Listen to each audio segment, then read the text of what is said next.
Good morning po guys. Tayo magluluto ng munggo. Meron po akong giniling.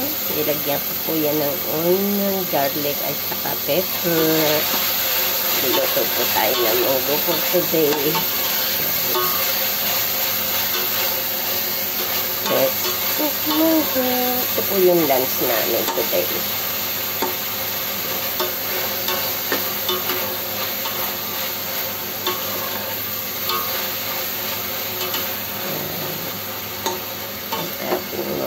For today.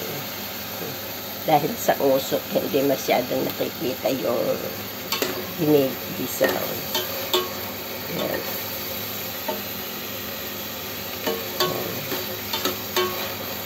Isa po muna natin yung karne hanggang sa maluto.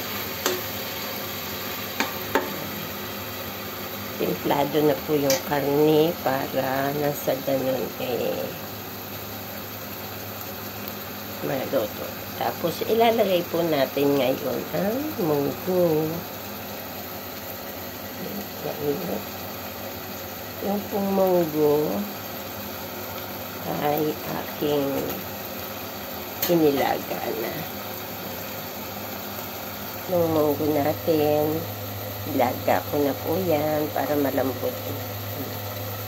Tapos ilalagay na po natin dun sa giniling ang ating munggo. Ilagay na po sa minix ko na sa giniling natin.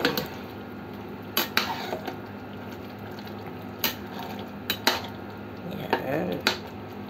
Tapos ilalagay ko na rin po ang ating ampalaya. Yan po ang ating ampalaya. Para may dagdag na kulay tayo.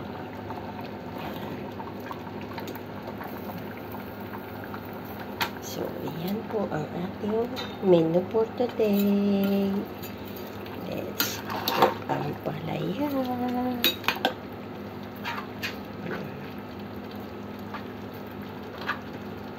Yan. Medyo kailangan ng maraming sabaw.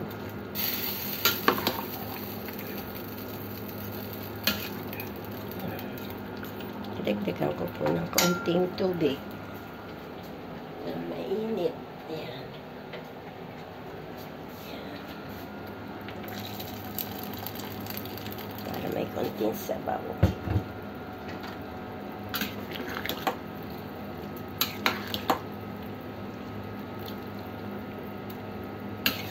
Yummy. Yan po ang aming pananghalian today para sa church. Sa grupo po. Yan. At alam nyo po ba, meron pa ako ditong ilalagay ang fresh harvest na talbos ng kamote. Yan po. Harvest ko na po yung tanim kong kamote. Yan.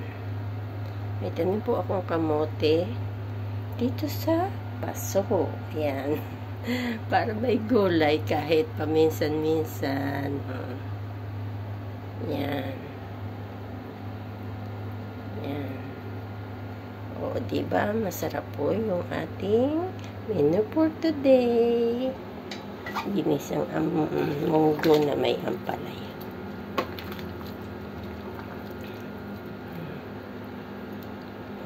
Maraming salamat po sa panonood. Sigurado pong masarap ang aking munggo today. Kuluan na po siya. Thank you for watching. See you again next video. Bye for now.